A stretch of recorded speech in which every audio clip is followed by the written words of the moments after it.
Welcome to the Rider's Edge podcast, a platform to share conversations about the health and wellness of horse and rider.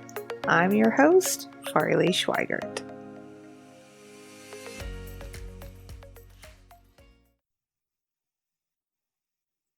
Hey y'all, it's Farley with the Rider's Edge podcast, and today I get to have a conversation with Phil Haugen. Welcome, Phil. Thanks for joining me today. Hey, thanks, Farley. Glad to be on with you. I'm excited to have this conversation that's going to unfold today. But first, it's kind of a tradition on the Rider's Edge podcast. Nobody tells their own story better than themselves. So kind of give us the Phil Haugen story and the introduction. Well, I'll give you the abbreviated version. I've been around a while, and if I start from the beginning, Farley, I mean, it'll take up all our time. So Give us the Reader's Digest version. I'll do it. So, like Farley said, I'm Phil Haugen. Our training facility here is in Weatherford, Oklahoma, and I've been training, excuse me. So I've been training horses for the public since 1981. So I've been here a while. I do a lot of clinics. And mainly, my clinics are public and private. But the bread and butter of my business has always been the customer horses. And, that's where I've gained my experience and my knowledge of some things that work and a whole lot of things that didn't work. So hopefully I can share a few of them with you on this episode of Farley's podcast.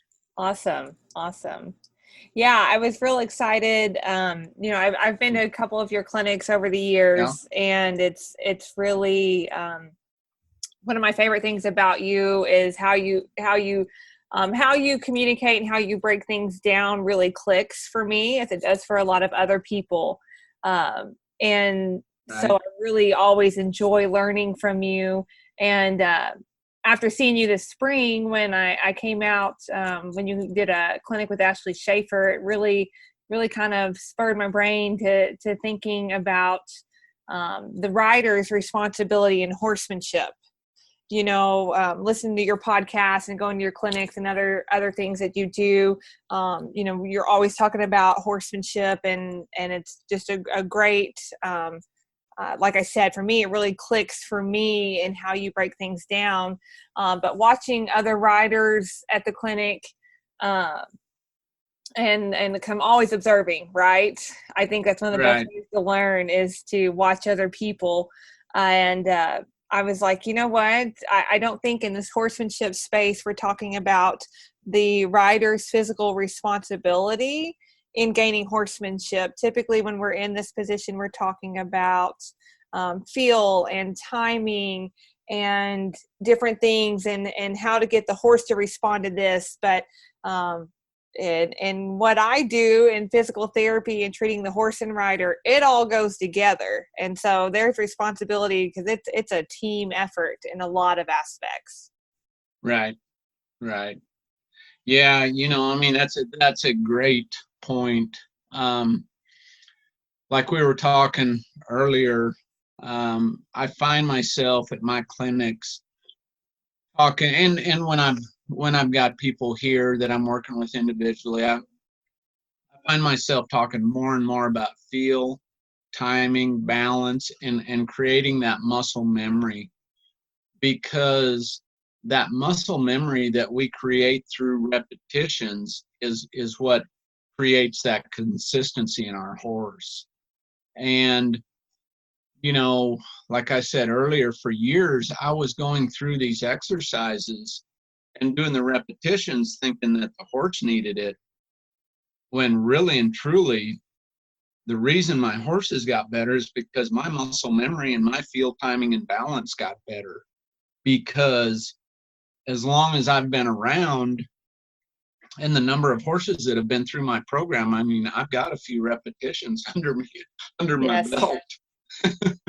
So, but it's funny. I mean, I was getting the results, but really and truly, it wasn't about the repetitions for the horses. It was about me creating that, better feel, better timing, better balance, and better muscle memory, because your muscle memory is what creates that consistency in your horse.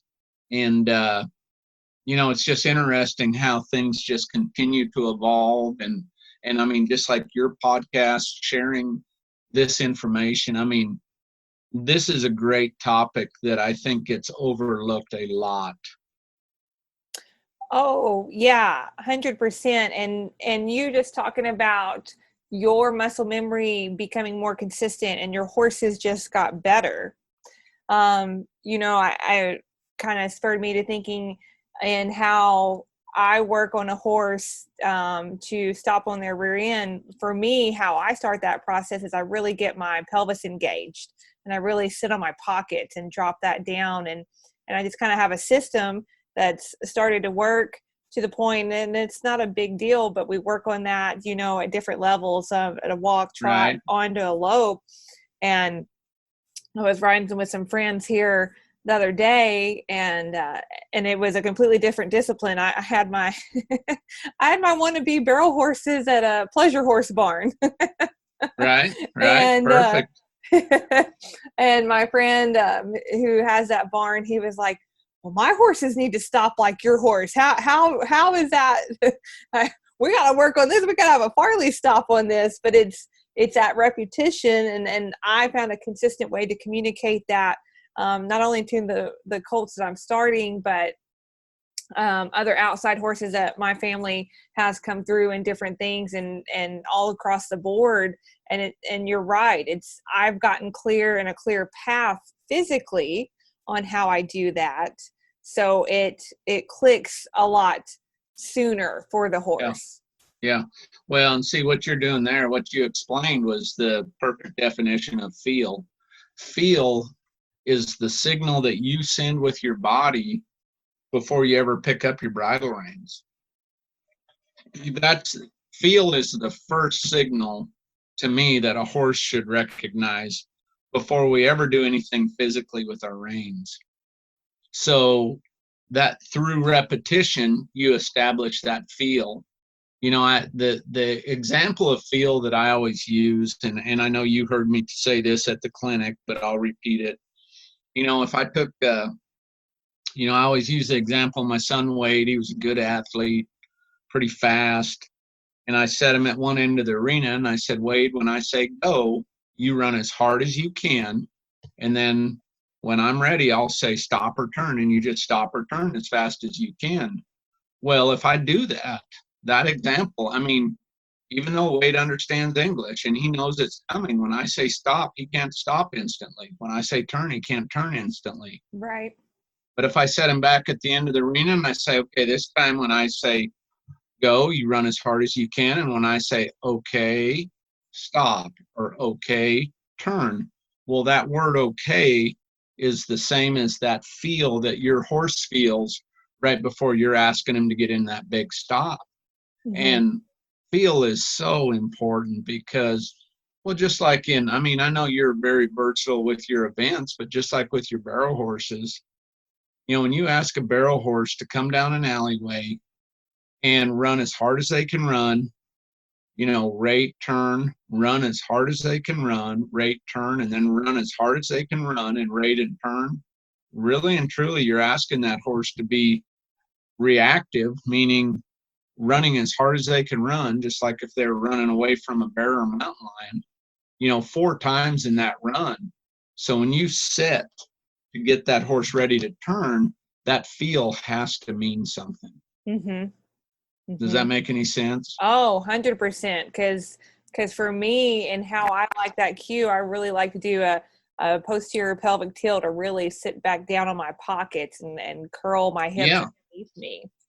And I've really backed that repetition, if we're talking about repetitions for ourselves to have better communicate through horsemanship. I'll even be in the arena walking and I'll ask my horse to stop with just my hips. Yeah. And just sit. Sit. Just sit and never, and and it takes a while to communicate with them because I'll have to pick up the reins and different things. But, we've been working from a walk to a trot to a lope on when I sit, that means a gear change. And it does not happen in one day. No, unfortunately. I mean, you'd be really popular if you could do it in one day. It doesn't happen in 30 days either. No, it does not. 30 days does not equal 90 days. That's my new favorite saying. 30 days does not equal 90 days. I'm gonna steal that one from you. Yeah. No, do it because it works in so many. It works in rehabbing tissue, and it works in training horses. Everything. Yeah, everything. That saying is so spot on. Yeah. Oh, yeah. So it's watching people work through, because a lot of times at your clinics, and when people come to get help from you, they're either frustrated or confused, or there's an issue. There's people that come just learning and there's not an issue as well. But I feel like in some of those instances the riders aren't taking the physical responsibility of that horsemanship, and that's through repetition. But I feel like that's also through, correct riding and working on balance, because if you as a rider are, how we're hardwired in the hierarchy of things, the first thing for the human body is protection, right? So Right. if you're worried about, and it doesn't have to be a conscious effort, but if you're having to fight to stay upright or stay in a position or whatever, this learning these advanced horsemanship skills of feel, timing, and balance and how that works is not going to compute well. Yeah, no, exactly. The one common element, just like you said, I get a lot of really advanced people at my clinics, and everybody has a lot of knowledge in today's world. If they want to have knowledge, they can access it. Mm-hmm. So a lot of times, just like you said, they're either dealing with a challenge or a frustration, or they've plateaued and they're trying to get to another level. And 9 times out of 10, they think that their horse needs the help. Mm-hmm. Right? Mm-hmm. But we're living proof, or I am, that the only struggles my horses have ever had were because of the struggles I was having with my communication. As soon as I figured out how to present things in a way that made it clearer to them and helped them understand what I was asking, they did it. So, I think a lot of times we get our focus shifted to off of us and onto the animal, when I've pretty much proven it to myself now. For anything in my program to get better, the first thing that has to get better is my communication, which goes back to feel, timing, balance, and good muscle memory. Oh, yes, of course. And that really, while you were talking there, Phil, I was like, oh, this just clicks so much for me, and some struggles that I'm having with some other horses that need more reassurance, need me to communicate differently to them. And so I am not, my responsibility as a rider, because I have a lot of horses that's not an issue. I've got 4 head that I'm riding right now, and 3 of them are kind of all on the same plane as far as communication with them. There's a finished rope horse in there, and then two kind of barrel horses that are working their way through the pattern. But this other horse that's highly reactive, I'm not communicating how he needs me to communicate. Yeah, and here's and this took me a long time, Farley, to accept. because I thought I was doing a pretty good job. And, I was working hard. I was doing a pretty good job. But here's the other thing that I've realized is that no two horses are the same. So when you go from one horse that you've had in training that is just a rock star, and then the next one, you think, that horse makes you think that horse hasn't read your resume on how good a job you did on that last horse, right? Because they don't care. Yes. And to this day, tomorrow morning I'll work 8 or 9 horses, and I'll present things in a little bit different way to every one of them.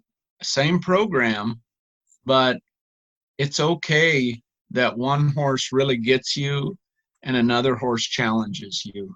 And really and truly, and you've heard me say this, the one that challenges you, that makes you work harder, that's the one that's making you better. Oh, yes. Like that's this challenging horse for me. It's what I say every day. I'm like, this is, no matter how this ends up, this is still going to make me a better horseman. Oh yes, absolutely. And this is what I like about having these conversations with people, because things can be said just a little bit. It can be the same thing. It's not new knowledge, but you can present it in a little bit of a different light and have a huge revelation off of that. Because you saying that my reactive horse doesn't care about my resume on how good my rock star is doing is the same thing I say when I'm talking about, rehab or riding. And I say on this podcast that, our horses only do these things because we ask them to do it. They don't know that they're up at the NFR or that Right. they are at Fort Worth. I would argue they might know that they're at Pendleton. Right. No, that's true. That's true. On the whole, they don't know all the external stuff that we know, and they do it because we ask them to. And it's the same thing with training horses. They don't know that you've had a whole barn of just rock stars that knocked out of the park. They know what's happening in your interaction with them. Yeah, they don't care what, they don't care who we are, what our resumes are. They don't care if we had a good day or bad day. They're just their own individual. And it really helped me a lot when I really thought about that and really accepted that and understood that, what, it's every day is going to be a new day. Every horse is an individual. So when I step off one horse and onto another one, it doesn't matter. You need to just start over, go through the same process, communicate, and present everything the best way you can to help that next horse understand. And there are times, just like this morning, I was working a little streak of fling filly, and she's a really good little colt, really good little filly. But I went to doing simple lateral flexion with her, which is the first exercise in my foundation to finish program. And when I do a simple lateral flex, I want 2 things to happen. I want their feet to be dead still, and I want them off that bridle. And I bet she walked around for 2 minutes before she stopped her feet and got off the bridle. And I was like, you've got to be kidding me. I've got 45 rides on her, and I'm like, really? But you know what? You don't know. I mean, she could have been a little, she could have been a little sore in her neck or body or whatever. And it just took her a while to find the answer. But, that's just the way it is. And the horse that I rode before her, I just started to reach down the rein, and that horse was so buttery soft that you couldn't hardly reach down the rein faster than that horse would flex laterally.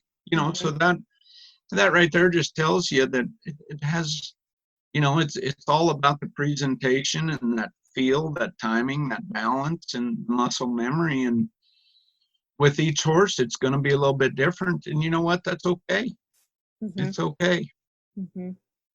Yeah, and that's what's for me has become very intriguing about the journey of and really embracing that daily ride and what happens in that session versus really looking external to what we could get to. You know, I'm like Right. everybody else. I've got goals and places I want to be and levels I want to be at, but I'm so in the middle of my daily stuff right now, and that's really become very enjoyable and a lot of fun to work Right. through.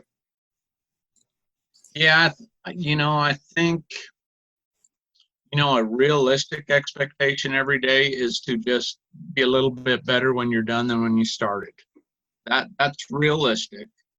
And some days you're going to be a lot better, but every day my number one goal is to just be better when I'm done than when I started. And if I can, even if that's not a huge increase, not a huge progression, over time I'll get there. And horses don't have any concept of time. Right. We made up the 30, 60, 90 day deal and all that. We made all that up. They don't have no idea what day it is, what time it is, what month it is. They don't care. I don't know. I got some cow ponies that care about feeding time. So. And feeding time, yeah. Now there are times in the day when they do know it's feeding time. That's true. That is true. But no, on the whole, they have no concept of that whatsoever, or any arbitrary aged event timelines that we put on our competitions with our horses. You're exactly right.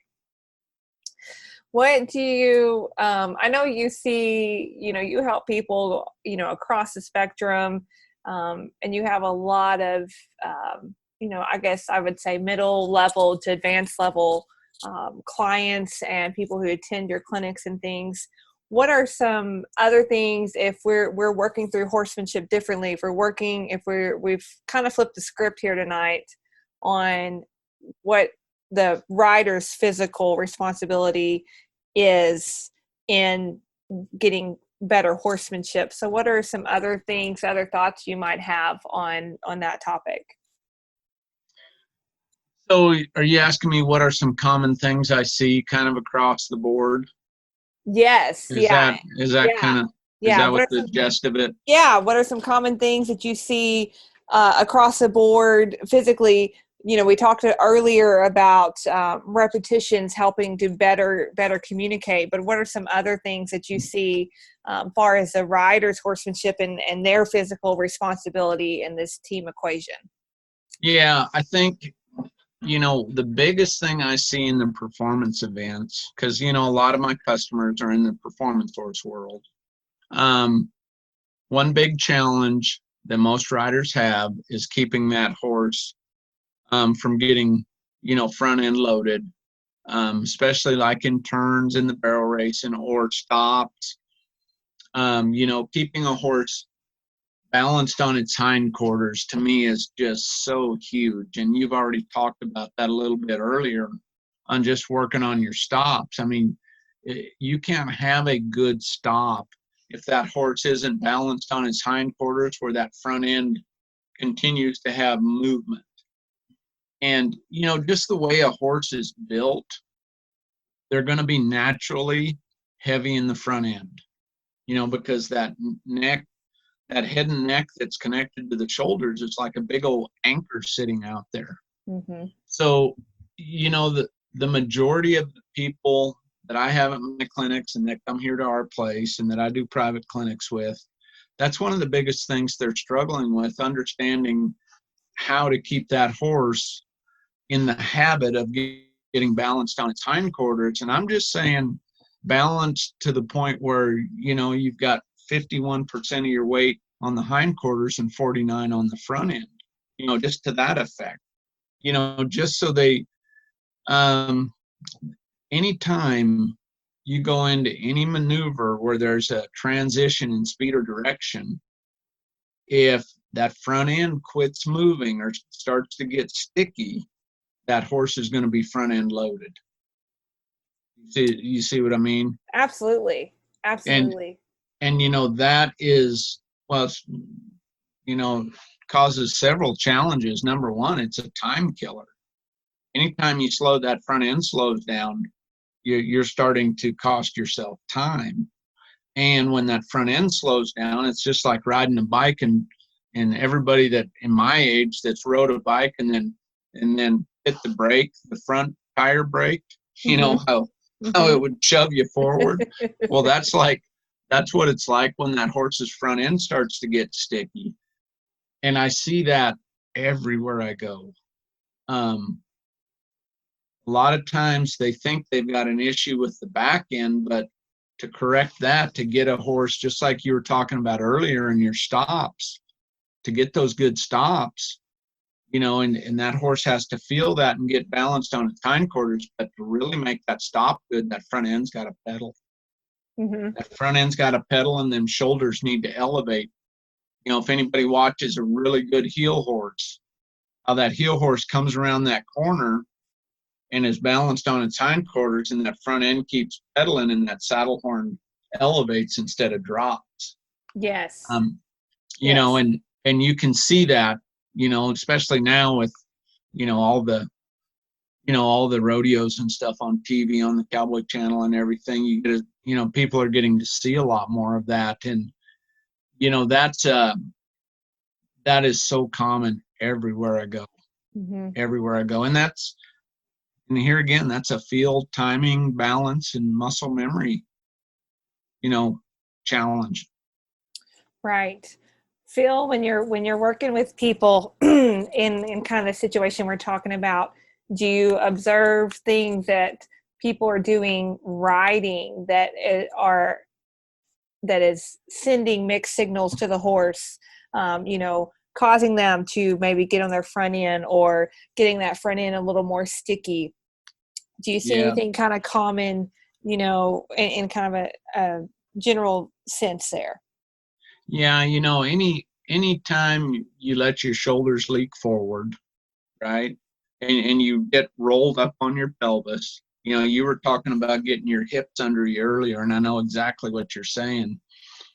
Anytime we get rolled forward and we let our shoulders leak forward, well, we're encouraging a horse to get front endy. And, I'm not saying you got to be laid back on your horse or anything like that, but if you can stay in more, keep your position a little bit more upright on that horse and help that horse where you're kind of driving those hindquarters up underneath them, you're going to help your horse a lot. Well, and it's, horses are so sensitive that it, having the neuromuscular control as a rider, details matter. Details not only matter in field timing and balance, but they matter in the physical act of riding, because just a little weight shift can really change what the horse thinks their responsibility is. Absolutely. Yeah. You can see it. I see it probably easier on the barrel pattern than I do in the rope pen, because in the rope pen, going from running barrels to roping, it's a lot more complicated, Phil. You're running at a moving target, swinging a rope. There's a lot more going on than going around stationary objects. Right. No, you're exactly right. That's been the frustration all summer. But anyway, when we analyze barrel runs, and it can be the same for roping too, but when we slow down, we analyze a run, we often look at what the horse is doing, and rightfully so. Are they on their hind end? Did this happen? Right. But a lot of times we don't take it up to what the rider's telling them, because our horses don't want to dump us and leave us at the barrel. So they make little subtle shifts to get back under us and our weight, And that can cost us time, and time costs us money in these speed events and these performance events. So some of these little things that are small, minute details can make a big difference. Oh, absolutely. I mean, you hit the nail on the head right there. I mean, well, you just think about it, just a little, the difference of riding your outside stirrup in a turn versus your inside. And I mean, I'm only saying, if you're riding your outside stirrup in a turn, say you have 51 or 2% of your body weight in that stirrup versus your inside, or vice versa, huge difference. I mean, as soon as you ride that inside stirrup, your horse is going to be front end loaded. Mm-hmm. I mean, they're going to be on their front end because just of that change in your body position, that little bit of weight difference. When you get in that outside stirrup, it opens that front end up. When you get in that outside stirrup, then the easiest thing for that horse's inside, their front leg Mm-hmm. on the barrel side, and their hind leg on the barrel side, the easiest thing for it to do is to come forward and become their pivot foot. So, yeah, it's just, you're talking about, slight changes in body position that just send a completely different signal to a horse. And that's why when we work on those simple fundamental exercises that I know, and you've heard me talk about it, that are boring as heck, Mm-hmm. but that's what creates your muscle memory. And when in the speed of a run, you don't have time to think about it. You've got to rely on your preparation and your muscle memory, right? I mean, it's just things are going too fast. Yes, 100%. And it doesn't matter if you're going around stationary objects or running after a moving object. Right, exactly. You're going to fall back on whatever you've trained your body to be the norm. And so, I mean, you're right on. You're spot on with what you're saying. I mean, that's huge. It's huge. Well, and talk to us a little bit about some of that neuroscience that you were reading about the other day on that habit, and how long that takes, because like we've already said, 30 days is not equal to 90 days, whether we're talking about tissue healing, training a horse, or training ourselves as a rider. It takes a while to ingrain good habits, because we're having to often we're having to erase and rewrite bad ones. Yeah, so this John Asseroff, he's a world-renowned brain expert, and he is a guy that I follow a little bit. And anyway, when he was talking about creating habits, of course, that instantly piqued my interest, right? Because I'm all about habits. Sure. Well, when he was explaining how that works, he said the way the brain works, it takes for your brain to create a new habit so that it sends that message to your body. Because, see, our bodies are just like a horse's body. A horse's body is not going to give you a response unless his brain sends the message to it, right? I mean, the 100%. only muscle we're really training on that horse is that one in his skull that's about the size of your fist. That's the muscle we're training. Well, our bodies work the same way. I mean, the only reason my body makes any movements is because my brain's telling it to. So when he was talking about creating that, how long it took to create a habit, he said it takes 66 to 365 days of continually reproducing that motion, whatever you're doing to create that habit. And I thought, 365 days, that sounds like, that doesn't sound right. Well, then the example he gave was, he said, okay, if you don't believe me, just try to brush your teeth left-handed. I've been trying to brush my teeth left-handed for 5 years. I'm not lying either. I've known that you needed to do something with your non-dominant hand to stimulate the other side of your brain. And so I had heard Tom Dorrance say that a long time ago. So I try every day to brush my teeth left-handed. Well, I promise you, the number of days that I've actually put the toothpaste on with my toothbrush in my left hand, brushed my teeth, rinsed my toothbrush, did the whole deal left-handed, I bet I ain't done it 5 times without finding it in my right hand. And I'm Sure. like, and that was the example he gave. He said, okay, you don't believe me, just go brush your teeth, left-handed for, 2 months, and then see if that's just the way you naturally want to do it. No, you still want to your right hand. Of course, I'm right-handed. So that was just really, really interesting and intriguing to me. And I Well, thought, okay, if it takes me that long to develop that habit, mm-hmm, why would I think my horses would develop it in a month? mm-hmm, Because I don't even have the habit yet, mm-hmm. right? Yes. I mean, Yeah. you come to one of my clinics and when we're working on foundation exercises and it's an exercise you've never done before, you've got a couple, 2 or 3 months before that becomes muscle memory. Mm-hmm. And Yeah. before your horse really, understand. Now they'll start to recognize that feel much sooner than that. Sure. But, you've had them great solid horses like we all have. Mm-hmm. Well, that's why we love them, right? Because we've rode them so much that they know us as well as we know ourselves. Well, Mm-hmm. that's feel. That's Yep. feel. I mean, and that feel comes from muscle memory, and then that creates all that confidence and consistency and, all the things we love. Right. Right. Well, and that all of that really kind of blows out. Growing up, um, my dad always told me it takes 21 days to make a habit. Takes 21 Right? days. I mean, that was kind of the research, through the 80s Yeah. and Oh, I 90s. know. I heard the same thing. That's Mm-hmm. why when I listened to this, I was like, what? Mm-hmm. Because I'd heard the same thing, 21 days or 30 days or Yep. I Yeah. tell you Like, what, for the last, excuse me, I didn't mean to no, go interrupt you. ahead. Go ahead.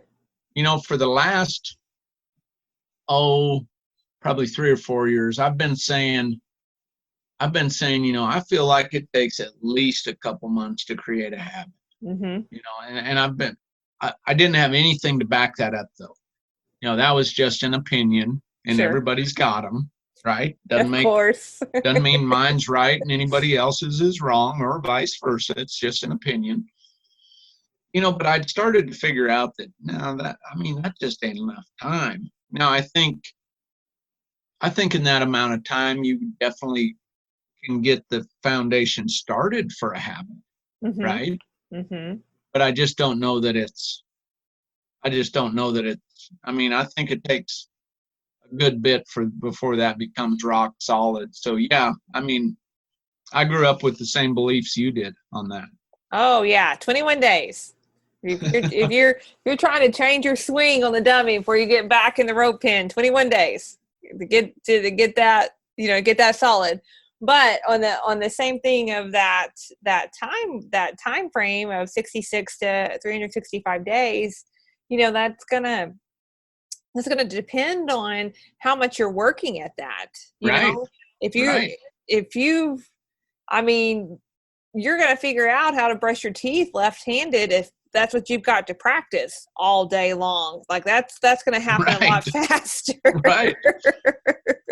Yeah, and if you brush your teeth 4 times a day instead of 2, Mm-hmm. Mm-hmm. it's just how whatever level you want to. So then you might do it in 66 days instead of 5 years like I have.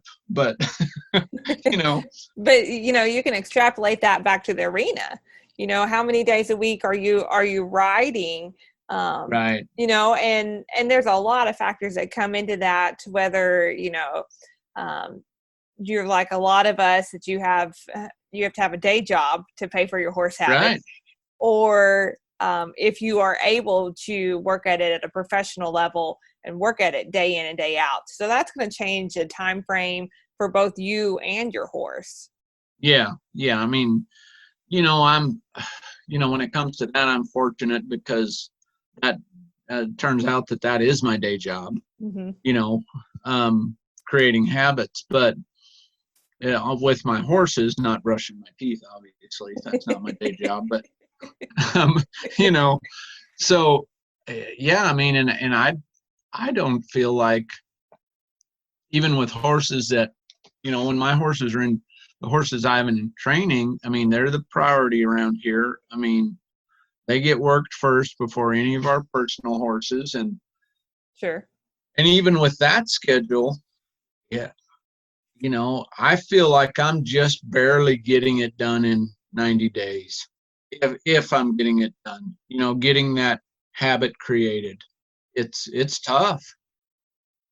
Oh, it's completely tough. And I feel like in the Western industry, we keep crunching these times and these artificial timelines. If you look maybe to dressage or some of these other disciplines, these top level horses, they're 18 years old. Right. Before they get there, so they're working. There's a total different mind-blowing time frame in order to create these habits to get where they want to be. Right. Yeah. We're asking a lot. Well, our expectations in the short term, not always, but some of the time, are really unrealistic. They just, if we can, sometimes you got to slow down so you can speed up later, and you just have to take the time and put in the time, and it's going to pay off. I mean, I promise it will pay off, but on the front end, we just need to make sure we don't try to skip those steps and not create those good habits. And when I say those habits, I'm going back to our original topic about taking responsibility physically ourselves, meaning, create those good habits of, muscle memory in ourselves so that it carries over to our horses.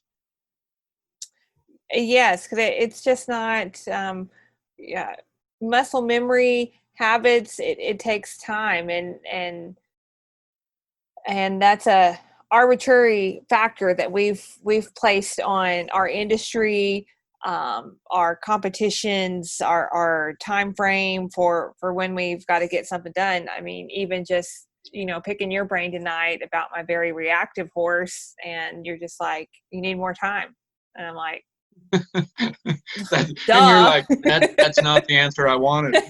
I didn't even know what the answer was I wanted. I was like, but I was just sitting there listening. I was like, duh, Farles. Yep, you're right. Well, the thing is, there's some of those horses that come through our programs, and they are just rock stars. They just, I mean, sometimes they just are so good, so fast, and they excel at a rate of speed that then we try to hold every other horse to that expectation. Those horses like that, we just need to thank the good Lord that we got one, and realize that it ain't always going to be this way. Mm-hmm. Because there are those horses that they're just rock stars. Mm-hmm. They just do it. Mm-hmm. And, and or maybe they just are the ones that really, really get us, Yes. But the next one that doesn't, we got to make sure we don't take that personally. Yes. I found myself this week. I'm rehabbing one of my horses, and I'd put some boots on him, and he didn't really like my rehab boots. But he pulled at my pants. He almost bit me, and I wasn't even mad at him over it. I was offended by it. Right. It's like, I'm offended that you even tried. I mean, he knew that was the wrong answer. But Right. after the dust settled, I'm like, I'm offended. And why? Why am I offended that he did that? Took me 2 days to be unoffended by him. Yeah. No, I know it's there's some of it we're not gonna, you know, there's gonna be a lot of people come after us that are still trying to figure some of these things out. We've figured a lot of things out about a horse. I mean, but there's still more, and there's still going to be times when we shake our head and go, why? Why that response now? But at the same time, they're frustrated. Your horse is frustrated because they're trying to communicate with you in that situation too. Yes. Yes. Absolutely. So I would love to get to live, switch places, and one day be the horse and let them be me. I would love that, to just see how it actually does feel. Mm-hmm. But that ain't gonna happen. So that's just a pipe dream. But Right. Right. and I may not even be able to survive one day of me. I don't know. That's what I was sitting there thinking. I was like, I know why you want to do this because I know how your mind works and what you think about things. But I'm like, I don't know. I don't know if I could survive. I'd want to be in certain barns, that's for sure. Oh yeah, no, I said with me, where they get to Yes. switch with me and I switch Yes. with them. No, Yes. there's some places that, ooh, yeah, I don't even want to go there. No, for sure. So I think we've had a really, hopefully, a thought-provoking conversation today. It's definitely been a fun conversation about kind of the physical responsibility of the rider in achieving time, feel, and balance. Any kind of closing thoughts, Phil, about this conversation that you have for the listeners out there? The only thing I would tell your listeners is that, number one, keep it simple. Don't, when you evaluate yourself, don't be too hard on yourself. We all make mistakes. I make mistakes daily, and I've been practicing for almost 4 decades. So I make mistakes. Everybody's going to make mistakes. The great thing about it, everything is fixable. Everything is fixable. So, keep trying hard, work hard, but work smart. And I always think, when you're asking for a response with your horse, I always think about your presentation, and switch spots and say, now, if I was a horse, if they did this to me, would I be able to find that answer? And to me, that's horsemanship. Mm-hmm. That's the communication. Because, and then keep it simple. Keep it simple. Don't be sending 6 signals at once. Try to send one, because the way we're wired, we are so productive as a society, and we're so aggressive, and we're so competitive, that a lot of times, we're asking, when we don't even realize it, we're sending 2 or 3 different signals, and they can only find one answer at a time. And I have to tell myself daily to slow down. Just slow down. Give them a chance to find the answer. Give them the release, which is their reward, which is what builds confidence, and then go on to the next thing. Oh, I think that is such a good closing thought, because that right there can be extrapolated across whatever you're talking about, whether you're talking about horsemanship, whether you're talking about, um, you know, getting in better shape for you as a rider, or anything. So I think that's great, Phil. Yeah. I mean, and for everybody listening out there, the advice I'm given based off my opinions and experiences, are a lot of the things that I talk about are, they're all challenges I've faced. They're all challenges that I've lived. I mean, I wasn't born with any special talent. I can promise you that. The only talent I had was I was just stubborn enough. I stayed hooked. That's it. And, so like a lot of you have heard me say this before, and I know Farley has, the challenges, the struggles, they're guaranteed. They're coming. Mm-hmm. But you have control of how you react to those challenges and struggles. You don't have any control over the challenges and struggles. If you're gonna train horses, and everybody out there that rides a horse is a trainer, the challenges and struggles are guaranteed. But how you react to them, you've got 100% control of that. Oh, so good. So good. We're gonna close it there and let people kind of sit and ruminate with those thoughts. I think that's a great place to let some rumination happen, or at least that's what happens with me a lot. Me too.